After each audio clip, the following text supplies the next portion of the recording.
Ahoy, friends. It's me, Dave Landau. After a long night on stage, I like to kick back with a captain's hat and a fine cigar and watch the Dennis and Andy show. These guys are huge nerds, but they're the kind that you actually want to hang out with. Enjoy them. I do.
Back us on Indiegogo.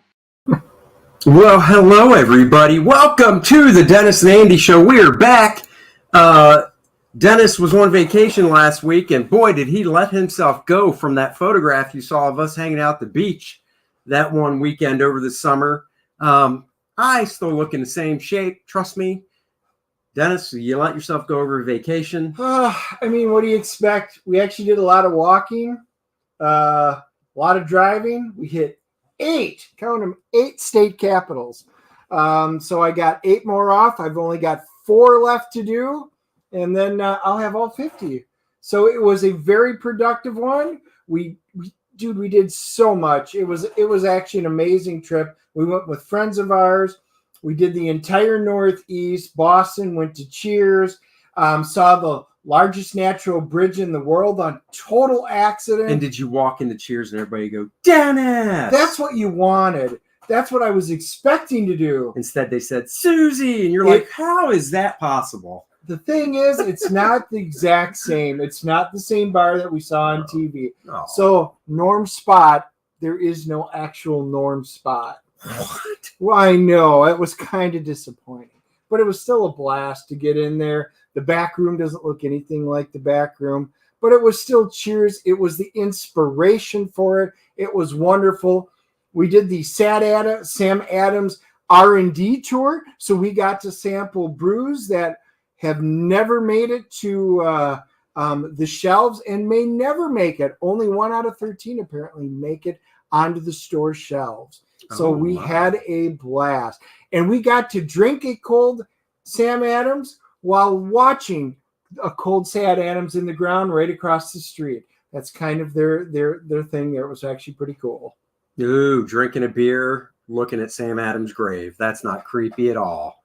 Didn't say it wasn't creepy. Hello, Unhinged. Let's say hi to some people. Unhinged. I'm far away, so I have to click this one so I can read it.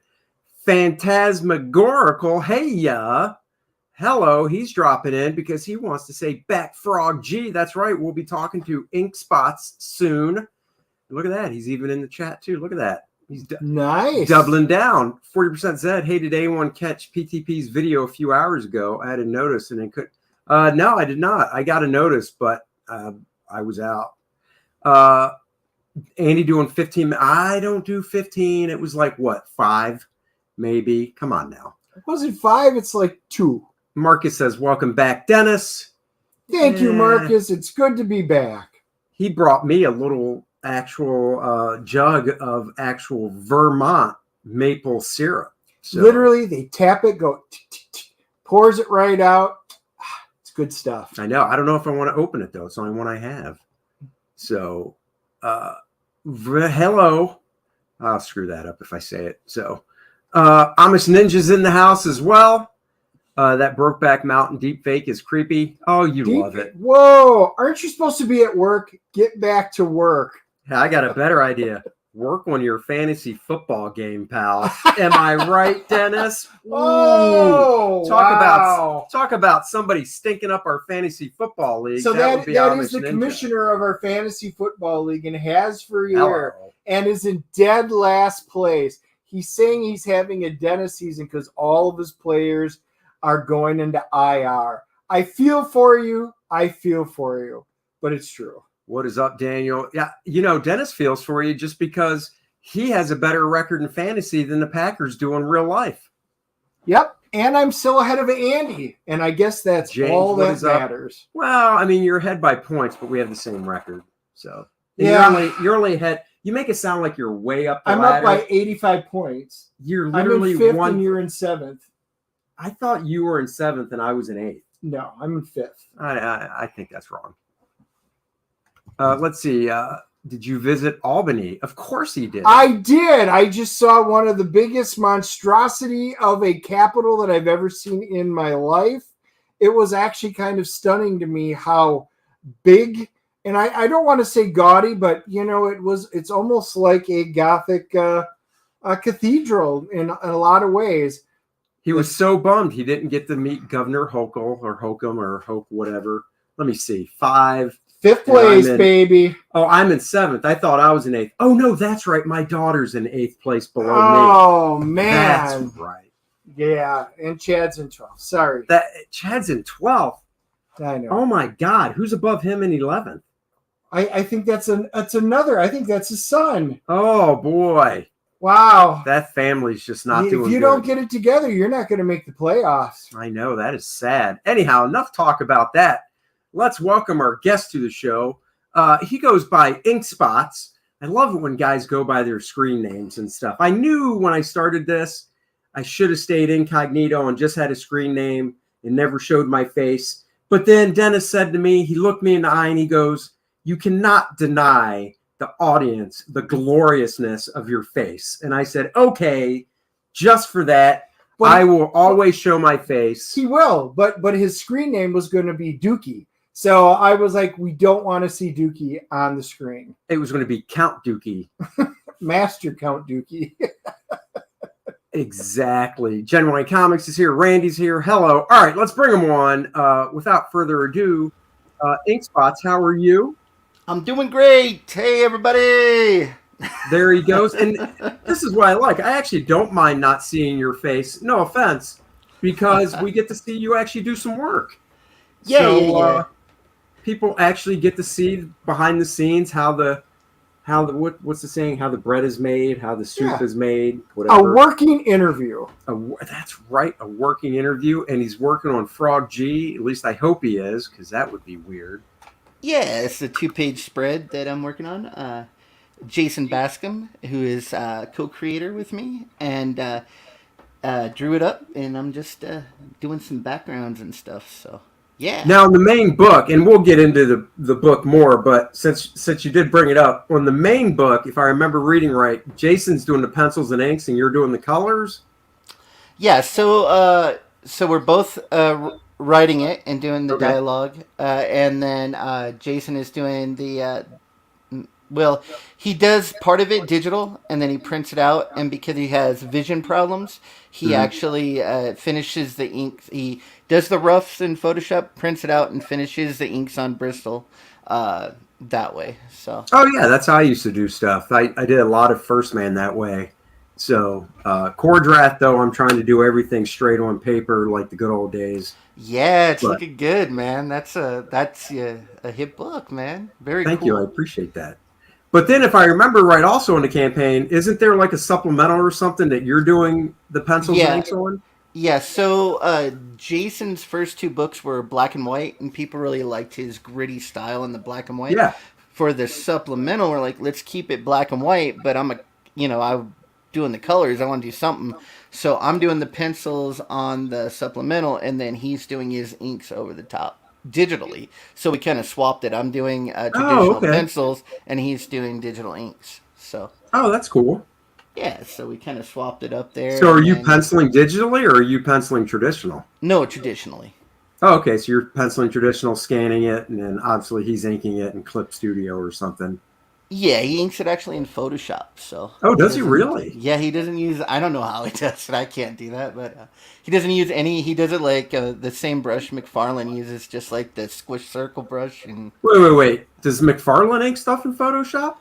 yes, he just uses a standard brush. Oh, He I didn't know shoots it. that. I thought he Shoot, used Clip Studio as well. I had no I knew Todd inked stuff digitally, but I didn't know it was in Photoshop. yeah, he Wow. uses Photoshop, and he does it old school, man, just with like an oval brush, and then he'll when he goes back in with his whites, he just uses the same brush with white paint and does his negative shapes. So it's pretty cool, man.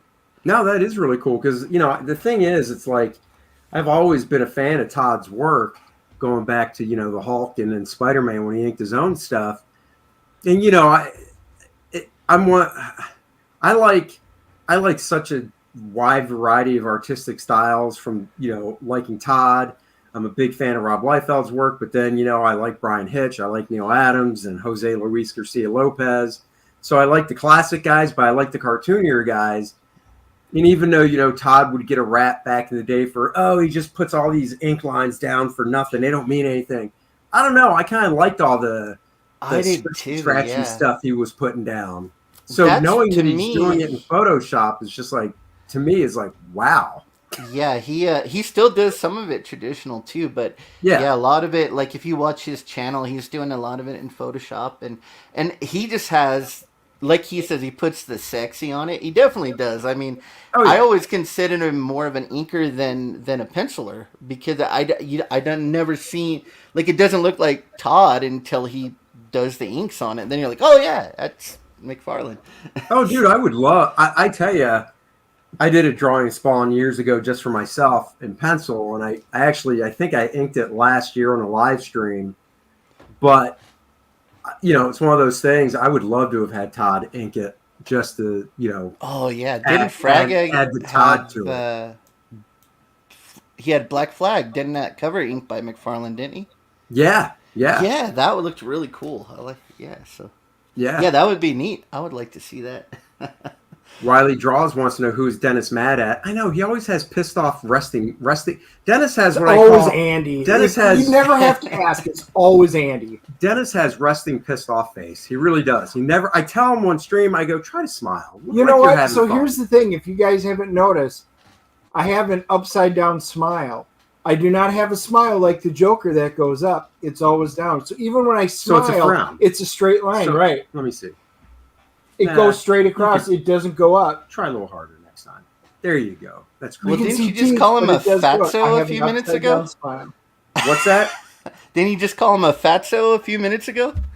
No, I said he I lost his oh. heat from the beach. You Yeah, did. you said it. Wow. You said it nicely though. Yeah, he always tries to You insult called me him fat like a backhandedly. politician would. Dennis is stuck. That's all. And I prefer you not smile with teeth because when you smile and show teeth, it's very pedo. All you need is the mustache. Well, So- I did finish watching Dahmer, so Oh, sure. I do have a little bit of that in me, so don't piss me off. Oh, I tried to watch it. It made me queasy, man. I couldn't do it. It's like Well, this really happened. Yeah. that was the area. That's That's my backyard. I grew up in that area, so Oh wow. I was in college up there right when all that happened. When they showed some of the little pieces and stuff, I'm like, oh my god, I remember that from the news. I remember that. Yeah, it was. I kind of had to watch it just to see it. It was a solid performance. But man, if you have a weak stomach, now it wasn't very graphic, No. but it was intense enough just to get you to go, ooh.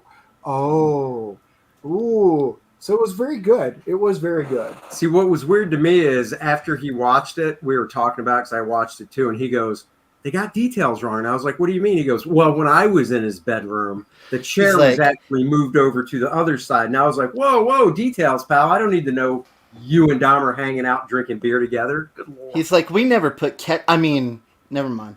Exactly. Wow. You keep up, you're going to be like, a lampshade. This is like when I opened the fridge to get a beer, the head wasn't laying right there. It was off to the side a little bit in the back. That really but see, that whole head thing was cool because it was so subtle. He went in and opened up the refrigerator to grab a beer, and they didn't zoom in. They didn't make a big production. It was there. So if you're paying attention, it was very subtle, and you noticed it, and you went, "Oh snap! Is that a head?" Most people didn't catch that, so it was really cool if you did catch it. And then when you found out later where the head was, you'd have to go back and look at it, but. Very well done. It was very subtle. That's funny. Wiley can watch horror movies, but not true crime, whereas I can watch both. I'm fascinated. This is fully off topic, but I'm fascinated by the true crime stuff, especially when they do it well, like they did with Dahmer, just because you kind of want to know what gets into these people's heads. There's the other show on Netflix called Mindhunters. Yeah. About the FBI and how they started tracking serial killers, which was really good. Anyhow. Yeah, I know but we are seeing Halloween the End tomorrow night after our stream tomorrow, so we'll be able to do a review on that one. Yeah, I find the real stuff is more scary to me because this actually happened. Like there's people that are that crazy, they actually do that. So yeah, it's way scarier than me than any Halloween or anything like that. So it is. Well, yeah, because like you said, there's these people out there that are just so screwed up in the head that they just, it's weird. So you said you watched a little bit of Dahmer. So did you see enough to where when he was a kid, his dad would pick up the roadkill and they would take it back to the house and stuff? No, I mean, I've read about him, so I know about that, but I think I may have only made it through the first and part of the second, and then I didn't want to watch anymore. So. Well, I mean, all I was going to say is, you don't know, and there's no way to know if that played a part of it. I mean, you would like to think that even if you had your head screwed on right, because like the dad wasn't going around killing people. He just found it interesting to basically dissect roadkill. Yeah, fascinating. Like, you don't know if they're trying to learn and they'll be a doctor or they're gonna eat your genitalia later on in life. So whoa, you never know. Nobody, come on now. Well, you never know. But what I found interesting in the show, and I don't know why we're suddenly digressing, but in the show, it was interesting because they actually said they thought about how did the parents affect him? How did he affect the parents later on in life? And it's that versus just here's what happened, here's the gore, here's the blood, here's the awfulness. There was really some good thought put into it because on that type of show, true crime, real life, versus the serial killer stuff, it really is a fine line to walk. If you go too far this way, you're going to lose a whole bunch of people. If you go too far this way, you're going to lose a lot of audience. I thought they walked that tight line very, very well, but let's see. Lee Muno says, Jordan Peterson said once that if a child suffers 5 more traumas, they have a high chance of becoming a sociopath. Oh. Well, we just finished The Patient today, too, which will be coming up maybe Friday. Maybe we can do a stream. Steve Carell's very serious one. We had done some earlier ones, but the series finale ended, and we actually got to finish that. So we'll be doing a live stream on that at some point. So apparently it's 5 traumas or more as a kid. I made the cutoff. I only suffered 4.5. I kept track. So, woo! Yep.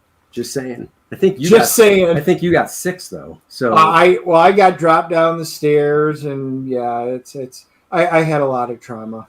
All right. Well, anyhow, let's get back to the interview with Mr. Inkspots. Oh, look at that. We've got a porn bot. That guy visits my stream too. How's it going? I said if he's going to drop in, he could at least back the book. I know, right? So, well, go ahead, Dennis. I know you like to ask the specific start-off questions and stuff. Yeah, so when we have a new guest on the show, one of the things I always like to find out is your origin story. How did you get involved into comic books? Okay. Well, you guys were kind of talking about childhood trauma. Like, I didn't have a very good childhood. So, my grandfather was kind of like more of my father figure to me. And so he lived in another state, and he'd come and visit me. And when he did visit me, he would bring me giant stacks of comic books. And that was cool. And that was kind of how we bonded. And so that was back when it was like Batman versus Predator. Like I told you, that was the first one that I really got me to collect. But there was a lot before that. He'd bring me DC books, or, he'd bring me Archie comics, and it was just a really great bonding between the two of us. It was he'd bring me comics during like the death of Superman and stuff, and we would talk about it. So for me, it really was escapism from my life that I really lived, and like you said, childhood trauma and stuff that you're dealing with, and then just a bonding, and it brought us like really close together, my grandfather and me. And so, like I said, he was almost like my father figure in my life. So comics really were super important to me when I was growing up. That's really cool. For me, it was, I drew, so I just kind of naturally got into it because I like to draw the stuff, and then I found comics that way. But my dad wasn't into comics. My brother wasn't into it at all. So, and I mean, my grandparents weren't. Nobody really was. So that's just really nice. That probably does bring back some nice memories and stuff. It was sort of the opposite for me. Like I had no natural, I feel like I had no natural drawing ability at all, but from comic books made me want to do that. Like that's the fire that got lit under me, made me want to be an artist. So the question is, do you still have some of those that you had back then? I have a lot of them. Yeah, I have a whole storage unit full of comics actually. Oh God! Now don't say that, because storage units. I hope it's an air conditioned one. It's not. Why? So I'm a comic book appraiser, and I used to deal with a lot of the Storage Wars guys, and they hated that name. But when they'd get them, and these storage units, they'd have me take a look at them, and oh my God, that's the worst thing for them, especially if you got valuable ones. I'm actually, my heart's tearing just a little bit. You can hear it. I know. Well, I'm in there pretty often. So what I do is I have my bookshelf in my work area, and I just rotate the comics out. So I'll grab different long boxes, and I'm constantly, replacing the ones that I have in my office for inspiration and to read. So I'm always checking them, changing the boards and so. Right. Yeah. So who were some of your influences art-wise when you were, are you self-taught or? I am. I went to college, but it was basically like a junior college. I did take an art program, but I didn't really learn much there. I learned most of it was self-taught, after I, was working out in the real world, and I still wanted to be an artist. So I took a lot of the online classes. Like I learned how to do digital painting from Bobby Chu's art school online. Oh, that's cool. And from SVS Learn, which is more, because when I got started, I was more a children's book artist. That's where I started out going for, mainly because probably someone told me, oh, that's where you can make money is in children's books. So, Sure. but that was also a very gate kept community. So I did do a few books, but I never got into trade books, which is where you make the money at. So I couldn't kind of break that barrier. And so that's really where I started. And I had a lot of, like, as far as comics goes, of course, Bernie Wrightson was a huge, I mean, I loved the texture he had in Oh his yeah. work. Sam Keith, of course, McFarlane, the Kuberts. I love Joe Kubert. Like, I Oh yeah. love Joe Kubert. It's like I wish I could have went there when that's the dream when you're like a Sure. kid and you're into comics, like I want to go to the Kubert school. And but it's not always in the cards for all of us, but I would have loved to go there and just learn anything from him. Yeah. Well, that's really cool. Yeah. I mean, I love Joe's stuff so much, but Bernie And he Wrightson. got better as he got older too. Like Oh I yeah. never saw something that was Joe Kubert where I go, oh, he's getting old, he's losing it. I never saw that. Like that last Sergeant Rock series he did was great. I loved it.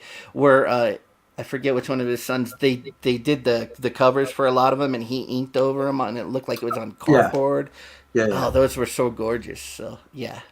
Oh man, when Joe, the last stuff he did was that pre-Watchmen miniseries that I can't remember who wrote it, but Andy was drawing it, and it was of the Night Owl, and Joe was supposed to ink the whole series, and that's when he passed away. So Bill Sienkiewicz finished it, but seeing Joe ink Andy, Joe's another guy. Even though I went to the school and stuff, I never had him officially ink me on anything. Once I started working, he probably inked a couple things in class over me, but I lost a bunch of that stuff years ago.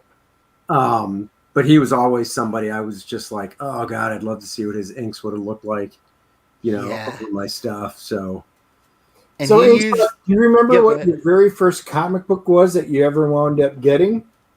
I don't remember what the very first one was because I think the first time it was just like a stack, a whole stack of them. Okay. But it took me. I had to get a little bit older before like it kind of clicked with me. Like, oh, this is something you can do for a living, and that made me want to start collecting and learning about comics. Like, I think it was Wizard magazine when. My brain just shut off. I'm sorry. When it showed like Trent Kanuga, and it showed him in high school, and he was putting out yeah, Creed, and it's like, oh, you can do that. You can look.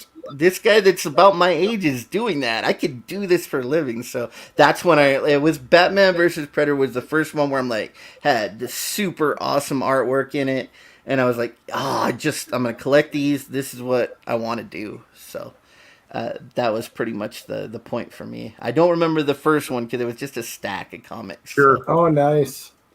So let's talk about Frog G. What I got the screen share up, so if you want let to me. bounce to show that part. What's how Frog G come about with Jason and stuff? What's the So backstory on him? so is Jason. Jason had already put out two books, Absolute Book One and Absolute Book Two, and they were a black and white. And he really has like a Sam Keith kind of style. He likes Sam Keith, Shack, them guys. That's Yeah, really his artistic I was actually going to influences. mention that the book has the main book that Jason's drawing has a very Sam Keith look to it. So Yeah, and that he's one of my favorites. So I was automatically kind of drawn to his artwork, and we had been on quite a few streams together in the chats, and we had met. And he had a tier on his second campaign where if you back the tier, you could describe a character, and he would make that character on a trading card. oh, Uh, as part of his deal there, and Frog G is actually a moderator in the chat, and he bought one of those tiers, and he described the frog, and then of course he's a moderator in the chat, so he wanted a wrench, so Jason gave him a oh wrench. yeah, So that's how the character first got started. And Jason, we knew each other, and I hadn't ever done anything on his work before, so he got in contact with me to go ahead and color it for him. Well, when we colored that piece and he put it out on the internet, like everybody was like, thought it was like a cover to a new book. They're like, "When's the book coming out?" And Oh, no way. That's awesome. yeah. And then we're like, well, it was gonna be a book, and we were both working on our own projects. He had a samurai priest, and I have my own character, Metal Mayhem Rockboy, and I was working on that. He was working on that, and we said, this thing has got a little bit of heat, so let's go ahead and we'll just put those to the side. Let's work together and let's put out Frog G.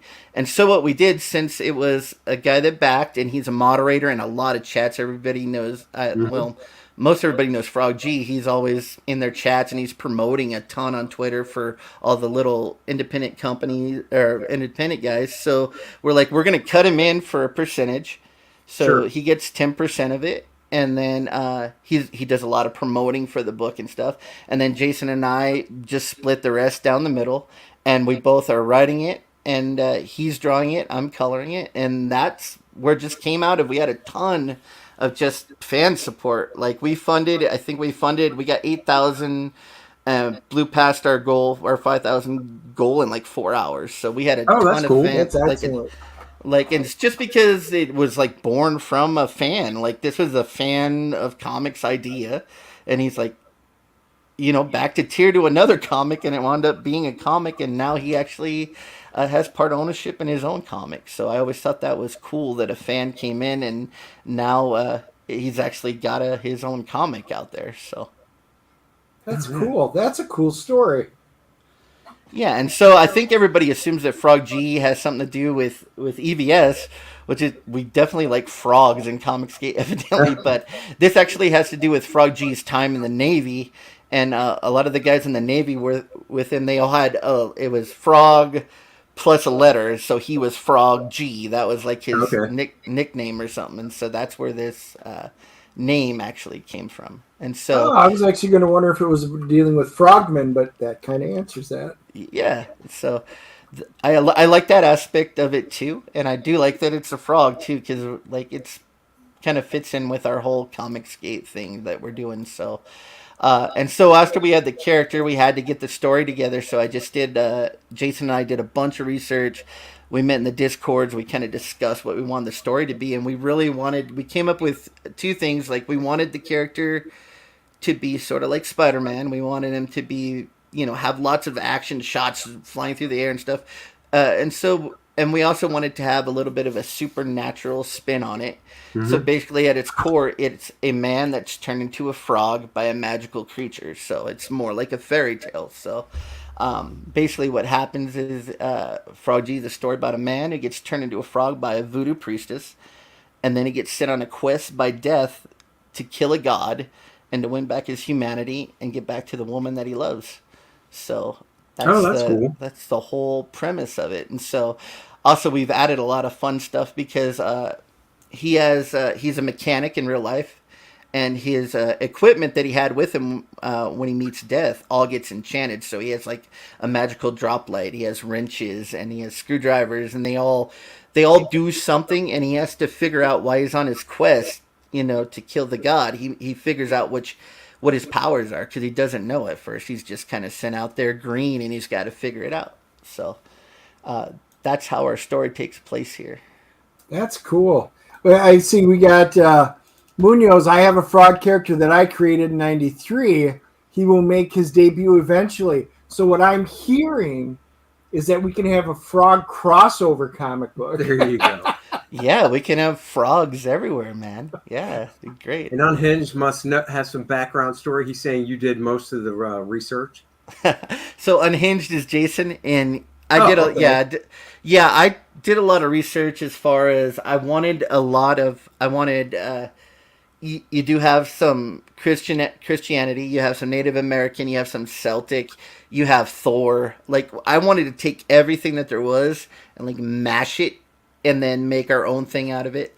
So like this guy in the background here on this cover is our version of Death, and he's actually he has like the death like shroud that he wears and stuff, but he's also based on Native American folklore about their death creature who crawled out of the ocean, and he was part octopus. And so I have some Native American stuff, and then some stuff were just like, you know what? Let's just have a bunch of eyeballs that come out of his mouth, and okay. so Yeah, so we try to go by the rule of cool, which everybody just make it look sure. cool. Uh, we're not. We want to get our like he likes really gritty art. I like really gritty art, and so my background where I kind of got started in Comicsgate was I started. I did some fan art on Rainbow the Brute, and then Ethan kind of retweeted that, and I kind of blew up overnight. And then I ended up getting to be the colorist on Cash Grab, and that was kind of my first big thing that I did. Oh, that's cool. What was the fan art that you did? I'm trying to think if I've seen it. Yeah, let me pull it up here. But yeah, so he got actually EVS got me the job on Cash Grab, so I did that, and then I ended up doing Charlie's London. Oh yeah. So I colored Charlie's London. Let's see. Wait, did you color the whole first book of Charlie's London? I colored it, and then I hired Billy Basco to to do an artist on that one for me because I Oh, was running okay. behind Yeah, that on came out deadline. great.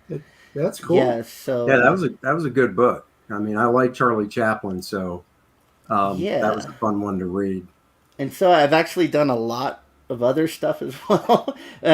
Like I've done stuff that was 4 years ago that still hasn't come out yet. So Oh I wow. was still waiting for those people to put that work out. But so then since I've been in this a long time, I really wanted to do something like that was mine, because you work on other people's stuff. It's work for hire. It's not the same as actually being getting to be a part of it. Like it's your own thing, and your opinions, your story ideas, Right. get to come through. So Oh yeah, uh, no, that's really cool. yeah, That's really cool. I was gonna say, I mean, if you want to play the video, feel free. We can watch the video, then you can take us through the tiers and stuff and show us more that'd art. be awesome. Okay, let's do that. I don't know if I shared sound. Let's see. I want to push play. Tell me if I did or not. All right. You're not hearing nothing? No. All right, let me go back. Uh, let me put this up real quick. So this is if you want to switch back while I Oh yeah, let me do that. So this is that's the Rainbow Brute piece. Oh there. yeah, I did see that. So Yep. that got me started. Like that Oh dude, was that's cool. so he had retweeted it, and I think he mentioned it in one stream that he did. And so I think he got me like 400 followers on Twitter like overnight. Oh nice. So that's really where I got started, and then him get me the job on Cash Grab because he kind of told Cecil, asked him about colors, and he put my name out there, and then I just ended up getting the job over Yeah. Donald. So Blow up on that some. I wouldn't mind seeing some closer up on the brute rainbow guy. yeah, I think this is might be a low res one, but No, that's okay. It looks good. yeah, Oh dude, yeah, that came out cool. yeah. So it was. This was me. Like I was done with art. I think at that point I had been trying to get into children's books for so long, and I Yeah. just couldn't find an in anywhere. And so, and then this kind of happened and kind of blew it back up. So, You know, the thing with children's books, from what I know, which isn't a ton about them, but from what I do know, a lot of the artists that work on them, either A, they brought the whole property to them, you know, they're writing as well, or B, they have an agent and, you know, an art agent to pitch their stuff around and well, whatnot. it's So. pretty much 100% you have to have an agent. Like, Oh, really? you, Okay, so I was okay. like they don't even accept like they call it unsolicited submissions. So Hmm. it means like you don't have an agent. If you send them something like that, they're just going to uh, throw it in the garbage, basically. Like they're not going to look at it. So Well, and then the other thing is, well, okay, so then because you know I love children's books too. I could easily do a style that would work for a children's book, but same thing. I have no idea how to go about that stuff, and you know, so the other thing is, well, how do you get an agent? You know, Yeah. It's like, well, you need an agent. Exactly. Okay, well then Yeah. how do you get an agent? So it's almost like you have to audition just to get the agent. So like you have to do all this artwork and put in all this work, and you have to send it out to all the different agencies just to get an agent to look at it and go, "Oh yeah, well we'll try to sell your stuff." So like you're trying to get a job, almost like you're trying to get a job with the agent to get an Right. agent before you actually get the job and make any money. So So you have to basically audition for an agent for them to turn around and say, "Okay, we'll work and try yeah, and sell your stuff." Wow, that seems kind of bass yeah, backwards. Yeah, I mean, yeah, the only other thing I could imagine doing is, and this would it'd be a lot easier today than it would have been, 30 years ago or 25 years ago, is going to a bookstore and looking through, different children's books hmm that you find appealing, like story wise and stuff, and basically taking note of who the author is, and then doing detective work, going home and do a Google search and see if you can find their social media and maybe reach out straight to an author that's already been published going, hey, just wondering if you'd like to team up on a children's book, or if you're ever on the lookout for an artist to work with, because maybe that person, if that person already has an end from being published, they could be like, well, yeah, your stuff looks pretty cool. Let me try and, throw it past, my rep or whatever. Yeah. So So, how that works is oh, in the mainstream children's book market, you don't get any say over who draws your book. So if you're just a writer and really? the publisher has picked you up, you have zero say in who the artist is. The publisher picks the artist. Oh, damn. Whoever the publisher's art director is, it will actually pick that person. And if you team up with somebody, you're much less likely to get picked up. They don't like that unless you are the writer and the artist. If you're doing everything, Right. that's a different story. But if Right. you're like two separate people, a writer and an artist, a lot of times what's going to happen is the writer will get picked up and the artist will always get kicked, and they'll get a different artist to redraw the book. So Oh, yeah. man. See, like I Wow. said, I don't know anything really. The only children's books I've ever done were I did 8 or 9 using the DC heroes for Mm-hmm. Harper. Was it Harper Collins? Yeah, I think it was Harper Collins. But it was one of the things where the editor at Harper Collins, I got in touch with him, and he was a fan of my work already. Oh, there you go. So, Yeah. I simplified my style, because I basically sent the guy, kind of like what I said. I found the guy's name through going to a bookstore and looking at some of the DC Heroes children's books, early reader series that they were putting out through HarperCollins, and I just Google searched the guy, got his email address, and sent him a and I sent him email, just a cold call email introducing myself. But I did a drawing of Superman and Batman in the simpler style that was kind of like what I saw the artist doing, for the books. Mm-hmm. And he got back, and it's funny. It was like 2 weeks went by, and I never heard anything. And I was like, oh well, I tried. And then he Yeah. got back to me like 2 weeks later and basically apologized. He was on vacation, Oh. and he was like, dude, I totally know who you are. I know your work. Blah blah blah. I think this sample you sent is great.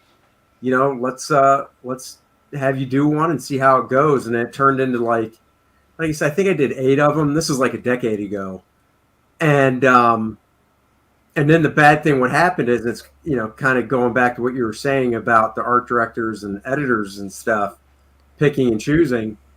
I got an email from him one day, and he's like, hey, I just want to let you know I'm leaving the company. I'm going to another company. And I was Oh. like, no, because I just, I know how it works. And he goes, but don't worry, I'm the guy that I was working with that's taken over. He's got your contact info, and here's his email if you want to drop him a line. So a lot of those kind of guys are the guys that end up being agents later on because they will make way more money because Sure. an agent's going to get about 40% of what you get paid. Sure. And so they usually get a nice large stable of artists that they've met through working for the big corporations, and then they'll contact Well, them. he just went and worked for another publisher. Oh, okay, yeah. But the problem was, so he, he told me who the new guy was, and I emailed him, and the guy's like, yeah, I'll see if I have anything.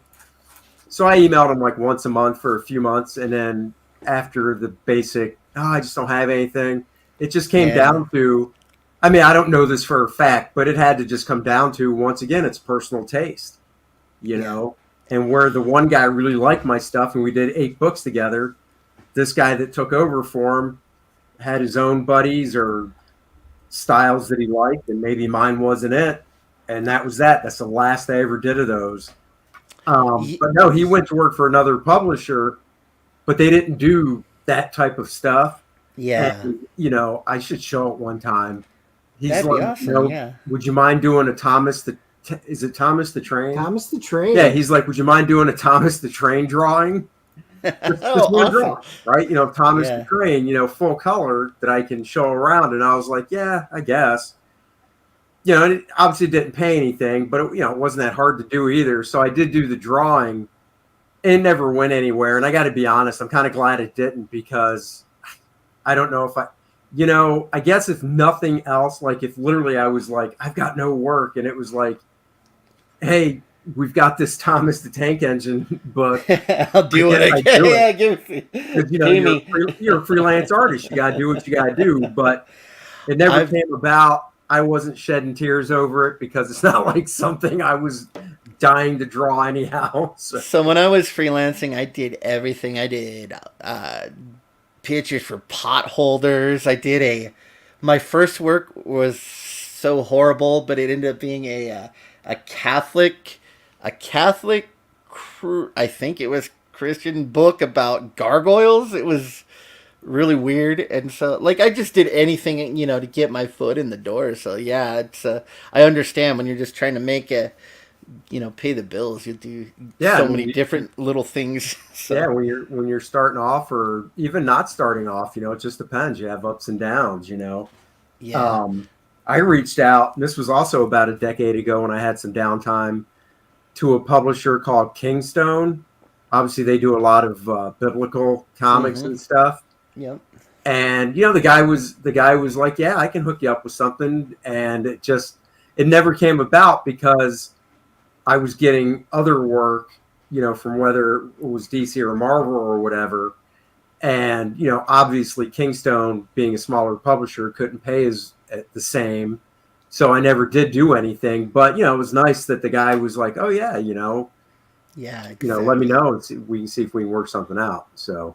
And so I had gone through that for a lot of years, it was over 20 years I tried to get in, and I just came to a point where it's like, yeah, I'm not going to get into this industry. And I was really considering just getting out of art completely, just because I can make money. I just couldn't make enough money.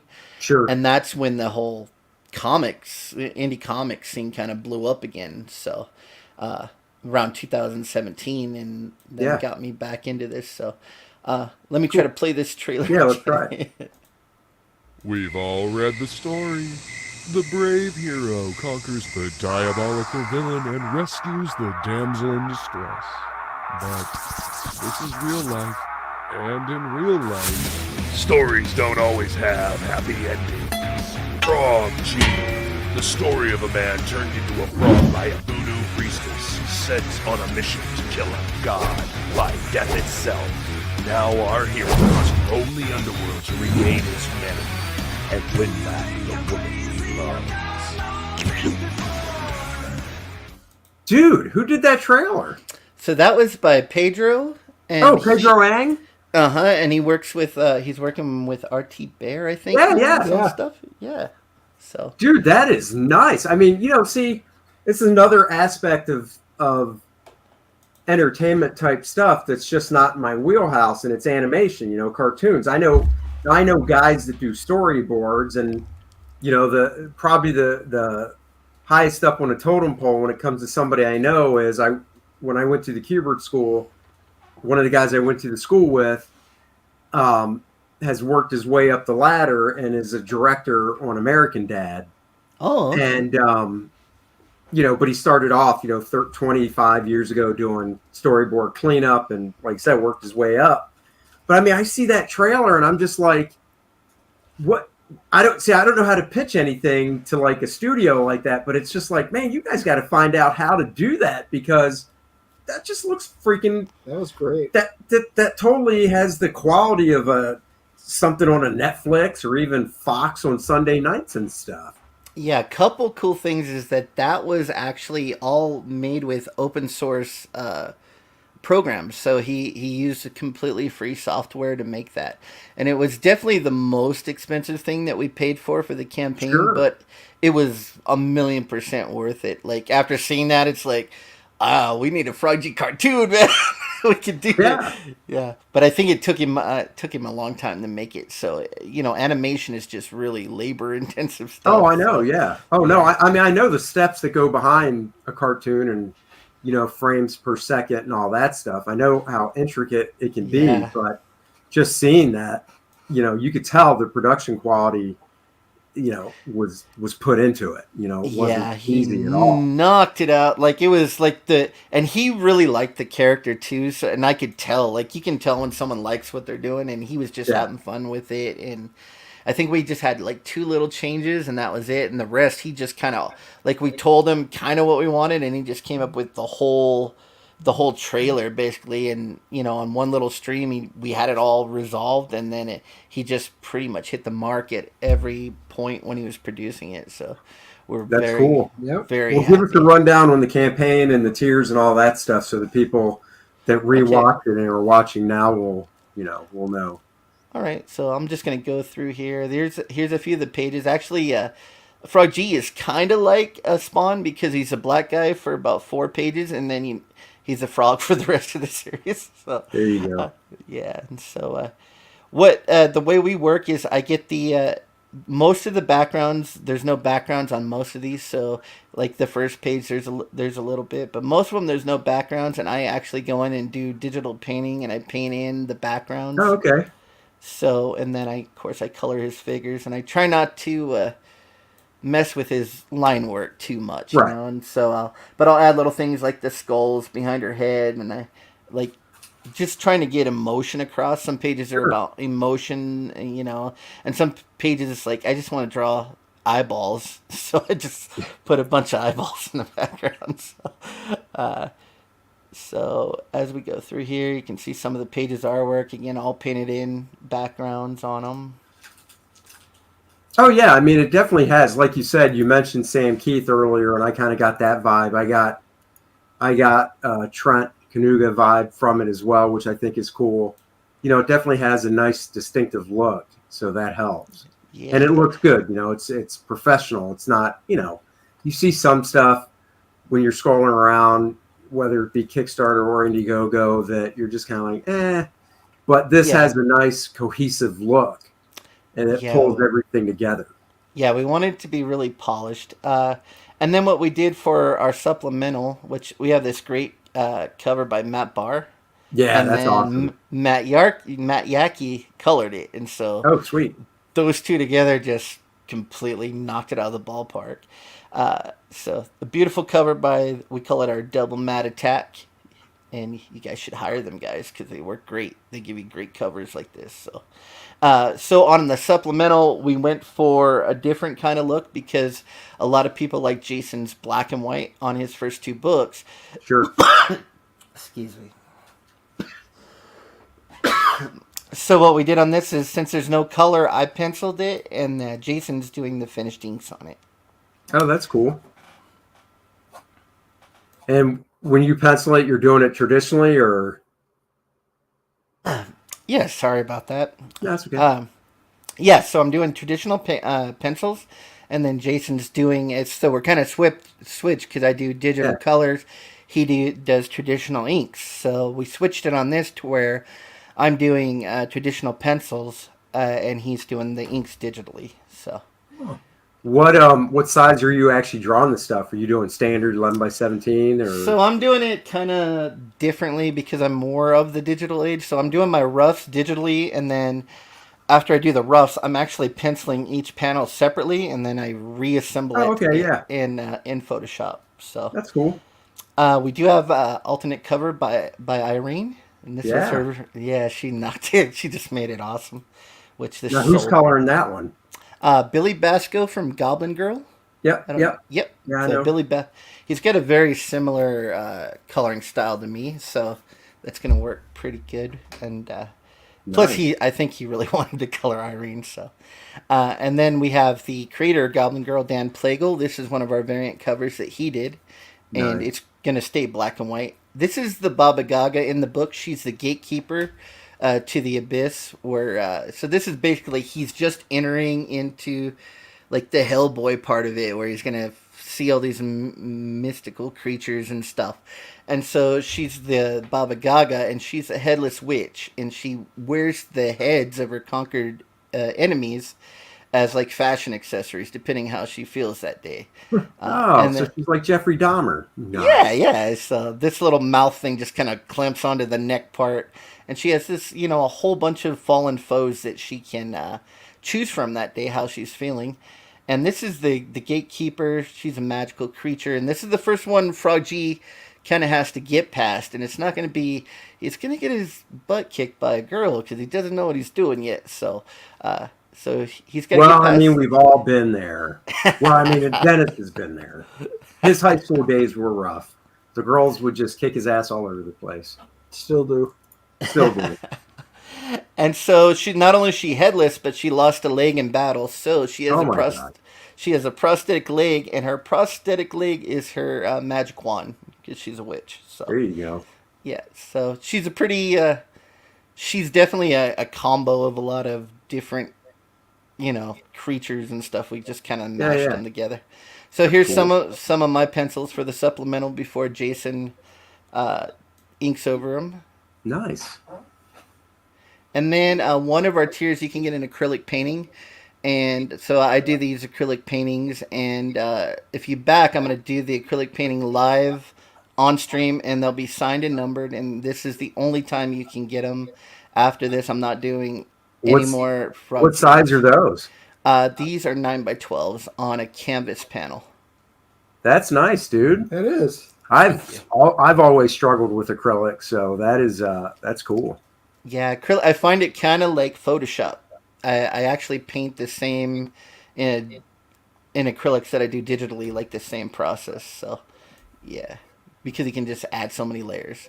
Then Yeah. we got the original art tiers. So these are the original pages inked by Jason.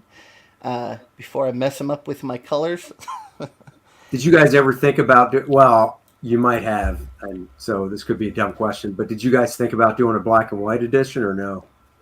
We are thinking about doing a collected edition where you can see the pages side by side, so you can Oh, see okay. the black and white, and then after color. So we Yeah. thought that might be cool, but we got to get up there a little ways. But maybe we do that in the second campaign Oh yeah, as an that's cool. add-on. Yeah. So That'd be a good add-on actually for the yeah, second one is to get the first one in black and white or like you said with the side by side.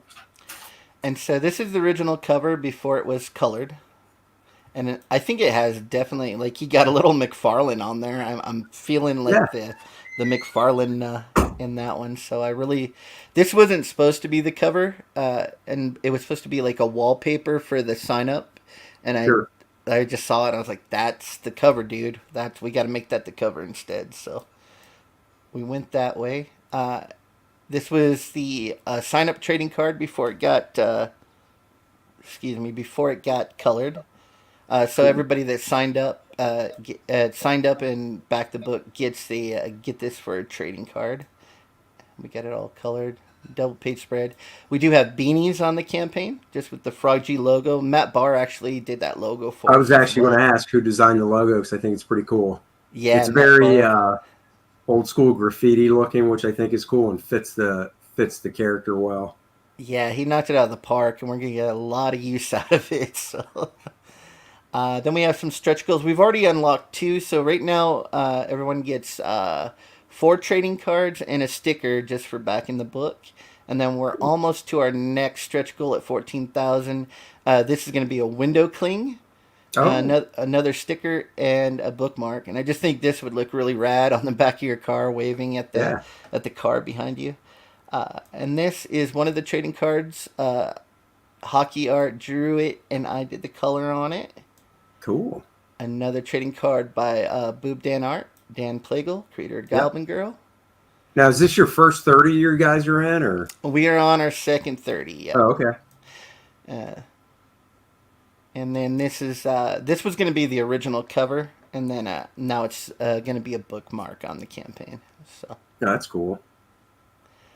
And so for our tiers, we do have the featured tier, of course, is all the original cover, both variants, and the supplemental for 85, and you save $5 there if you back that package. Hey, I don't. So you were talking about the cards, and Alex says I thought one of those cards was sign up list exclusive only. I guess. Yeah, well, like if you're a sign up list exclusive, you get an extra card. You get the, Oh, okay. it's You get gonna an be extra. All Okay, right. that clears it up.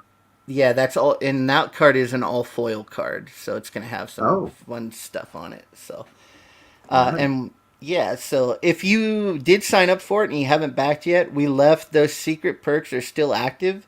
And if you use the secret perk, you save a lot of money on the different tiers. We just gave a Mhm. big discount. Plus, you get that exclusive all foil trading card. Cool. We do have the beanies with the Frog G logo. If you back that, we're actually going to order those right after the campaign. So I'm guessing you're going to get the beanies somewhere around January or February. I wish we could get them around Christmas, but we won't be able to get them in time. So, Right. so yeah, so that'll come before the books. You can get just the book for 25. Cool. And then we have both variants available, the Irene variant and the Dan Plagle variant for 25. Everything in the campaign can be added at checkout. So if you want to mix and match stuff, if you want to get the supplemental with the Dan Plagle cover, you can do that. If you want to add a beanie at checkout, you can do that. Then we just have kind of a combo, like here, like one click, you can just get the standard cover and the variant for 40. Now we're doing Jason Bascom's sketch. He's doing a head sketches. We've already sold 6 out of the 20. So with this, nice. you don't just get the sketch. You get the sketch. You get the standard cover and the supplemental. So you get both the books, and you get the sketch for $80. Oh, that's cool. That is good. And so the variant, I didn't say that, but the variant is actually our big bad guy at the end of all the book series is called Cernunnos, and he's the one that Frog G has to take out in order to regain his humanity. And so the supplemental is actually the origin story of the bad guy, how he gets cast down, how all the other gods cast him into the abyss. So our next tier is another $80 tier, and this is an original panel. This is part of the reason why I'm doing the pages the way I am on quarter sheets of bristle. So you can get an actual panel from the supplemental that is the pencils, and then you can get it. Also comes with the book and the supplemental. So for $80. Yeah, that's a good idea. We have a retail, which someone already bought one of them, but you get 5 books for the price of 4. You only get one set of stretch goals, though. Right. We have an original interior page, and it also comes with the book and the supplemental for $240. We have a double page spread up there for $350 that also comes with both books. Nice. And then this is, we call this the Big Daddy tier. This is the tier where you get the acrylic painting, signed, numbered, painted live on stream. You also get a full-size drawing by Jason Bascom. You get all 3 of the covers. You get the supplemental, and then you get everything else that's added to the campaign. So right now, that would be, you also get the beanie with it for $500. If you have the secret perk sign up, you save $50 on that as well. Oh, cool. Yeah, we were thinking about a Big Daddy tier where Dennis would hand deliver the book and then tuck you in and read it to you at night. He didn't want to travel, so I'm like, whatever, dude. You don't want to, whatever. So yeah, this is a real fun one. We actually have sold 3 of them so far, but they were in the secret tier, so that doesn't. That's show cool. up on here. So Yeah, and we're doing them in order. So the order that they're backed, they'll be signed and numbered and painted in Right. order that they're backed. So Very cool, man. we still have the Dan Plagle cover original art up for sale for 700, and the original artwork for the cover of the book up for 700. And we already sold the Get Drawn in the Book tier. We Oh, sold nice. the original art for the exclusive trading card. We sold our Shelby Robertson original art pack, and we've already sold the Irene cover. So, Oh, but there's very still nice. some cool stuff up there for you guys to back. The next stretch goal is at 14,000, so we're really close to that. And then everybody will get that additional sticker, a bookmark, and that cool window cling by at Hockey Art. So. Sweet. Refresh it. It says Randy is backer 204 and Mighty Magic backed it as well. So Let's have a cool. Ooh, look at that. 13,745. Thank you guys very much. Also, what we did is before we launched the book, I picked 3 secret backer numbers. So if those backer numbers get hit, each one of those people gets a piece of original art that will be added to their order. And I can tell you we're within 10 backers of the next giveaway. So. Oh, that's awesome. That's a really good idea. That's a great idea. Alex says, Dennis, be a team player. The people need cuddles. And Marcus says, hey, I live close by. Can Dennis tuck me in? Sure. Oh, Text him your problem, address. guys, I'm like the boa constrictor, though. If I cuddle you, it just might be too hard. He might squeeze the life out of you. Give me a hug. I mean, we did go see the WWE on Monday night. That's right, we so did. I did get a few pointers from that as well. Yeah, that was a weird drive home. Dennis was trying to put me in a headlock. I'm like, dude, I'm trying to drive. Leave me alone. Yeah, it didn't matter. I know. Apparently, he just didn't care. I don't know why, but the mobile app isn't showing all the chat. Sorry if anyone said hi to me. I can't see it. Oh, that's weird. Well, that's cool, man. That's cool. I'm glad we were able to get you a couple today. Yeah, thank you very much for having me on and sharing your platform. Oh, yeah. And yeah, definitely, man. It was, of course, it was I've been fun. a big fan of your stuff for a long time, so it's very cool. Thank you. I really appreciate that. And what he meant by that was decades and decades and decades. I get it. Speaking of our stuff real quick, of course, KOR-DRATH, The Reckoning is live. This is the second 30. We were, I can't even read that. Oh, wait, I can look on that screen. We are just a shy 44 backers away from 1,000. So if you've already backed it, thank you so much. Dennis and I both really appreciate it. If you haven't backed it yet, please go check out the campaign. The links for this campaign and Frog G are in the description below. And you get a lot of great stuff. If you're a big fan of Barbarian action, you will definitely like this book. One thing we can announce right here, I have to change this because it says 64 action-packed pages. It is actually now 76. Wow. So it's 76 pages now. Dennis just could not stop writing. His fingers just kept going. I did. And he's like, stop. And he crushed them. I did. And I cracked him back into place and continued to write. He did. So it is now 76 action-packed pages. I will change that. So go check it out. Here's some of the interiors. These pages are off to the colorist. So as soon as I get these pages in from the colorist and everything squared away, I want to replace them on the campaign. Once I get more pages up, I'll be putting more pages on the campaign that I can show that are not spoiler type of pages because I don't want that. But I am thinking about getting these, the 2-page spread and the 4th page lettered as well, so they look totally complete on it. Randy says 76 sounds patriotic. You know it, baby. It is. I like Hot Barbarian or Barbarian Action. I got a couple copies. The Bud Root cover. There you go. Thank you so much. There is the Bud Root cover. And now the that Bud Root beanie cover action too. T-shirt. That's right. There's the Bud Root cover. Actually, I can show it a better way. Let me just do this real quick. Where's that? There it is right there. You can get the Bud Root t-shirt. Yeah. If you like this cover, Go score the T-shirt. 11 color T-shirt. That is going to look amazing in person. And I can't wait to cut the sleeves off. Oh God, I always got to cut that. This is such nice material. You're going to cut the sleeves off. And Ooh, I like that one. Yeah. Thank you very much. The main KOR-DRATH shirt. You can also get just tons of goodies, lots of covers to choose from. The throwback cover, Homage and Conan #1.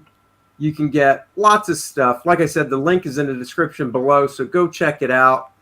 Back both the campaigns. It's because of you guys, honestly, that allow us to do this and to bring these books to you. It's direct B2C, business to customer. That's right. No B2B action here.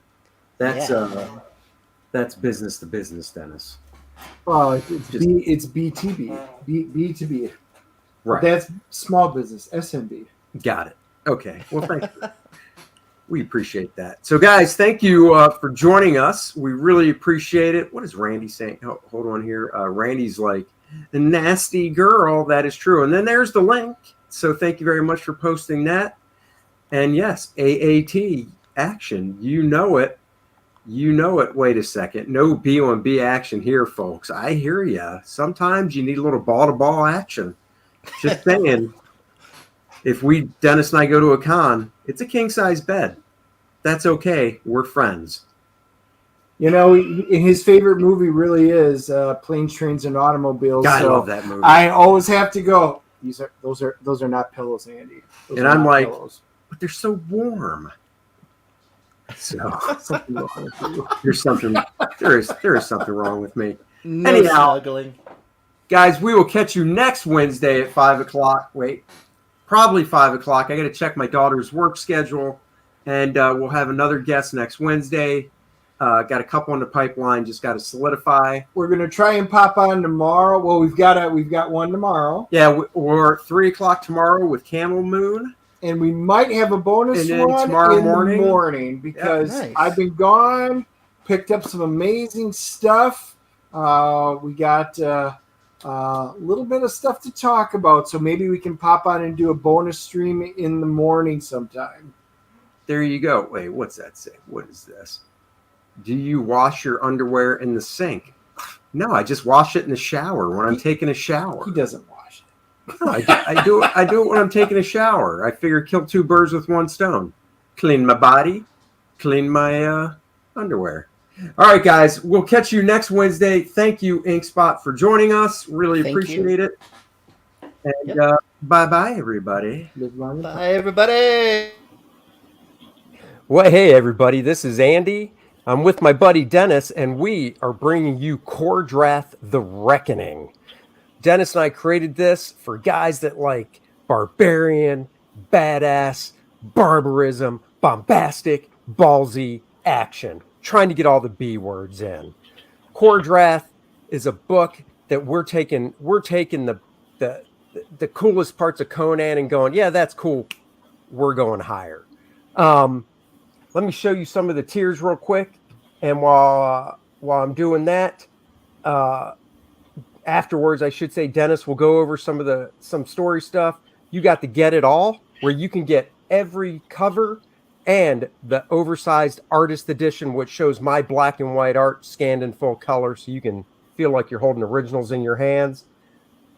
And then, of course, every individual cover you can get separately or as add-ons. That's my main cover, colored by Dan Lawless. Dennis, tell them a little bit about the book while I keep scrolling, and you guys can just look at this stuff. Link, of course, is in the description.